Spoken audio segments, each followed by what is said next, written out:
mantan pembantu nikah kali sipit nih. Oh, mantep. Bagus kan. Ngeten loh Mas. Tapi Bahasa niki Indonesia ya? apa? Bahasa Indonesia. Oh, bahasa Indonesia ya. Saya tuh mau curhat. Kadang kan ini apa? Ini ada bujuku di sampingku ini. Ya kan kalau bahasa Indonesia kan dia nggak ngerti. Iya, nggak paham. Iya Taiwan. Oh. Oke, Ocito lah. Gini, kemarin itu kan apa, saya ada masalah sama dia itu bertengkar melulu.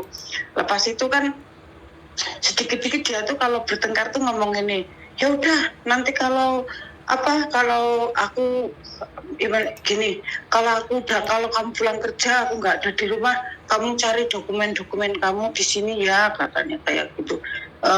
Kamu apa kayak urus sendiri itu apa permanen ID kamu yang terakhir kayak gitu pokoknya.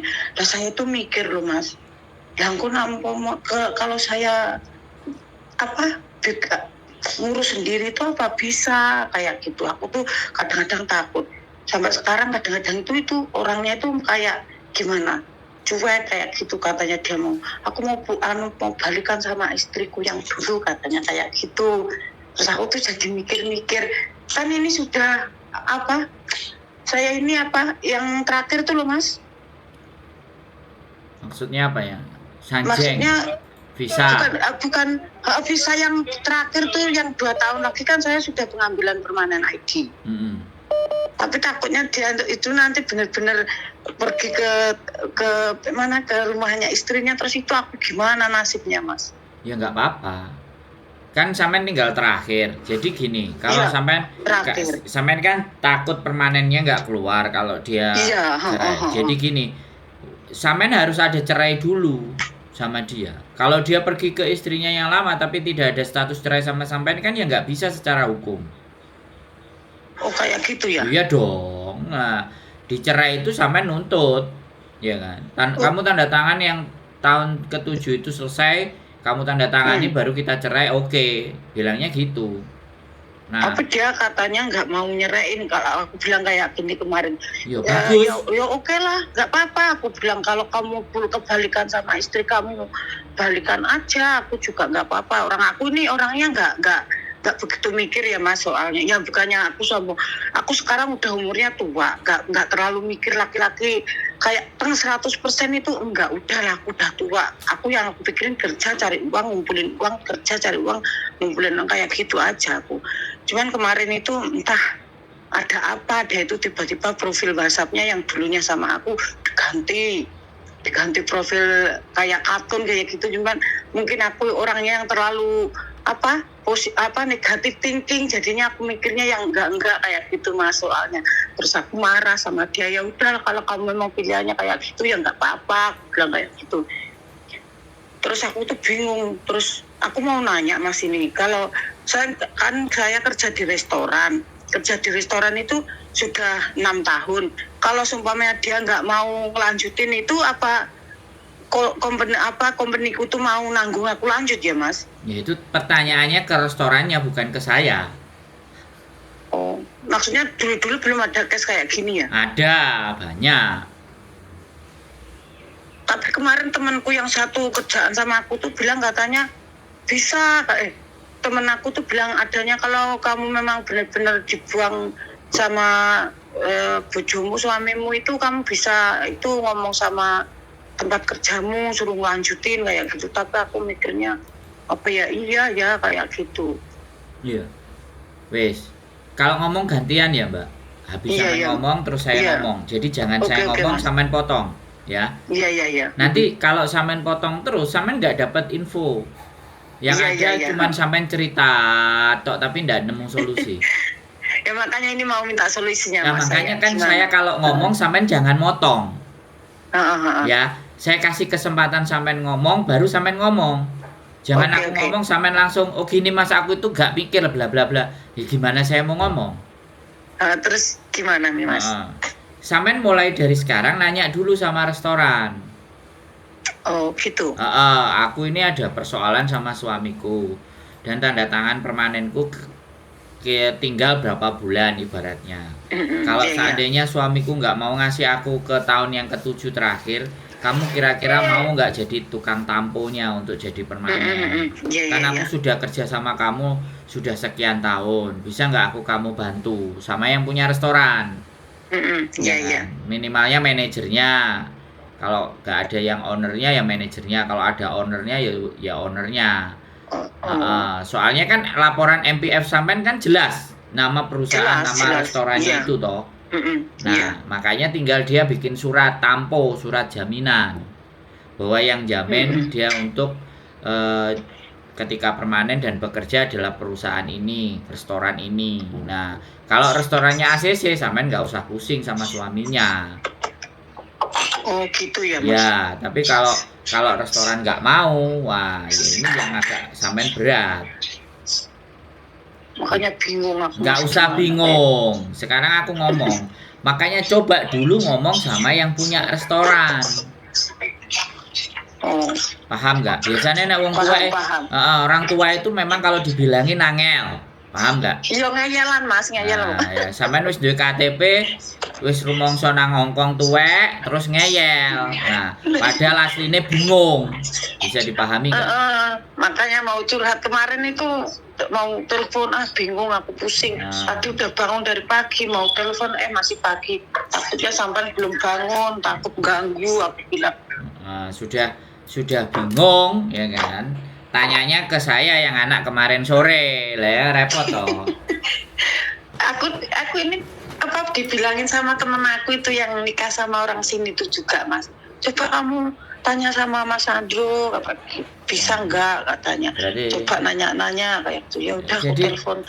Jadi bisa. Kemarin juga ada kasus, ya kan. Kemarin itu kasusnya adalah dia itu dijamin oleh perusahaan dari Indonesia. Nah, perusahaan dari Indonesianya itu bangkrut, sedangkan dia itu sudah 7 tahun itu kurang berapa bulan aja. Kalau diputus visanya sama perusahaan itu otomatis dia kan ngeblank. Siapa yang jamin? Kalau nggak ada yang jamin kan visanya habis tuh. Kalau habis kan nggak bisa. Harusnya tanda tangan taruhlah di bulan Agustus. Kalau Agustus ini tidak ada yang memberikan jaminan, maka permanen residennya dia nggak akan keluar. Akhirnya dia kerja di restoran, di perusahaan Indonesia, nggak usah saya sebutkan. Nah, perusahaan Indonesianya itu mau nampu dia untuk jadi residen. Lah, terus akhirnya si orangnya tadi yang dapat residen, ya sudah, kalau memang dia bisa nampu, minimalnya aku perjanjian sama dia. Paling tidak aku harus kerja 1 tahun atau 2 tahun. Jangan sampai aku udah dikasih permanen terus aku keluar. Oh ya sudah bagus loh. Iya. Bagus loh Pak, saya bilang kan kayak gitu sama bapaknya. Ya sudah sekarang udah berjalan dan sudah ditampo dan sudah ke imigrasi. Kemarin itu juga minta ngomong aku yang nemenin ke imigrasi, tapi ternyata perusahaan restorannya itu yang ngurusin sendiri ke imigrasi, bantuin. Jadi ini enak, wis aman. Dan dan sekarang statusnya sudah bisa jadi permanen. Gitu. Makanya sampai harus rayu atau ngobrol baik-baik sama yang punya restoran lagi kan sampai sudah lama. Sudah, saya hampir 6 tahun Mas aku ya sudah tak telepon sama si majikannya. Kalau manajernya juga bagus banget sama aku tuh, pokoknya apapun masalah dia suruh ngomong. Kalau kamu ada masalah ngomong sama aku katanya. Nanti aku bantu katanya. Tapi kan aku nggak pernah curhat masalah keluarga kayak ini, nggak pernah curhat aku. Mas aku nggak mau lah, soalnya aku mikirnya aib suamiku juga aib aku, jadi nggak mau cerita sama orang, nggak mau. Itu bukan aib, tapi kalau sampean nggak ada permanen residennya, ya sampean kan nggak bisa lagi kerja di restoran itu. Iya benar. Makanya ngomong ke manajernya, lah aku supaya masih bisa kerja di restoran, lah kamu rencananya mau di restoran sampai berapa lama? Ya sak pegelku, kalau aku pegel 2 tahun 3 tahun ya aku baru leren, karena mencari karyawan di restoran itu kan tidak gampang. Lah sampean kan sudah, Mas, bener. Lah sampean sudah kenal lama ya pastinya dipertahankan. Kalau cuman surat aja ya dia kasih rekomendasi. Habis rekomendasi ganti yang nampo, ibaratnya yang tanggung jawab. Yang kemarin suami, sekarang yang tanggung jawab perusahaan restoran itu. Ya kau tim saya loh.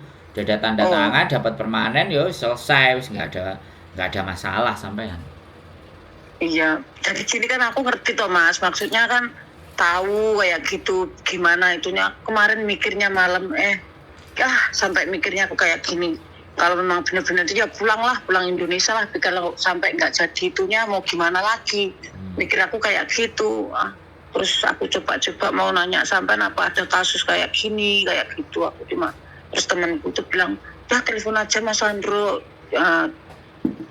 Minta solusinya katanya. Ya udah aku telepon kemarin waktu sampean telepon aku kerja nggak bisa ngangkat terus aku telepon sampean katanya sibuk sakit wis. Iya, kalau malam kan jadwalnya saya jam 10 mentok. Ya kan. Iya. Semoga cepat sembuh ya Mas, rezekinya lancar selalu. Jadi sampean sudah jelas kan berarti?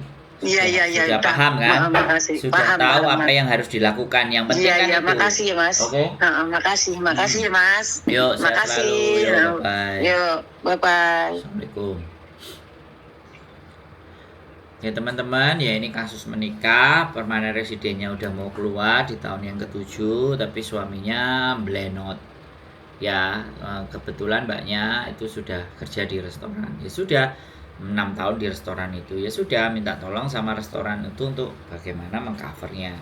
Lagi pula kalau kerja di restoran kan otomatis MPF-nya juga ditanggung restoran. Kalau restorannya baik dan mbaknya punya rezeki, ya alhamdulillah bisa dapat permanen. Jadi siapapun ya teman-teman semuanya yang sudah punya dependent visa untuk mencapai ke arah permanen itu sederhana sekali dan gampang. Makanya jangan kita berpikir menjadi nyonya besar dada yang hanya menerima uang dari suami. Kalau suami kita ngasih uang, kalau suaminya nggak ngasih uang, apa yang harus kita lakukan? Nah, terus kayak gitu, kalau suaminya masih pingin balik sama istrinya yang lama, samain mau dianggurin. Nah, makanya harus pinter-pinter di situ. Carilah sebuah perusahaan di mana perusahaan itu bisa memberikan garansi dan jaminan buat kelangsungan hidup sampean. Biar nggak visanya balik lagi gitu loh ke domestic helper. Jadi itu penting ya, sekali lagi menikah dengan orang Hongkong itu bukan untuk mendambakan seseorang yang hanya mengasihi dan menyayangi juga. Tapi namanya cinta, kasih dan sayang itu semuanya punya batas ya. Nah, batasan-batasan itulah yang harus kita pahami untuk kita bisa mengerti, sehingga kalian bisa mengatur strategi sedemikian rupa. Ya nggak apa-apa kalau kamu nggak mau, ya sudah. Kalau kamu mau balik, ya sudah. Tapi hubungan kita kan harus cerai dulu kalau kamu selesai. Nah, kalau sudah jadi permanen tapi yang nampu bukan suami sampean, sedangkan suami sampean ada, tapi yang nampu perusahaan, ya nggak apa-apa menurut saya. Ya kan, itu yang jadi dasar pertimbangan imigrasi. Suaminya ini kenapa kok nggak nampu? Ya yang nggak mau nampu kan suami saya, bukan saya kan ibaratnya. Nah, biar nanti dia apakah itu termasuk terkena masalah atau apa. Tetapi kalau memang dia mau bercerai, ya usahakan bercerai dulu. Dan bercerai di Hongkong tidak gampang. Kalau dari dua belah pihak tidak sama-sama iya, maka proses perceraian itu juga tidak akan terjadi. Proses perceraian terjadi ketika dua-duanya bilang iya baru. Beda sama Indonesia. Indonesia kalau satu nggak iya, satu ingin bercerai, sampai kapanpun itu bisa putus cerainya. Entah 8 bulan, entah 9 bulan bisa kelar. Tapi kalau di Hongkong kelar, tapi kelarnya lama. Harus ada beberapa pembuktian. Makanya nggak gampang untuk bercerai di Hongkong. Makanya orang berhati-hati dalam menikah. Ya, apalagi sudah punya anak. Ya itu serba-serbi. Mungkin itu saja yang bisa saya sampaikan buat teman-teman. Keep stay tune my YouTube channel and see you next video. Bye bye.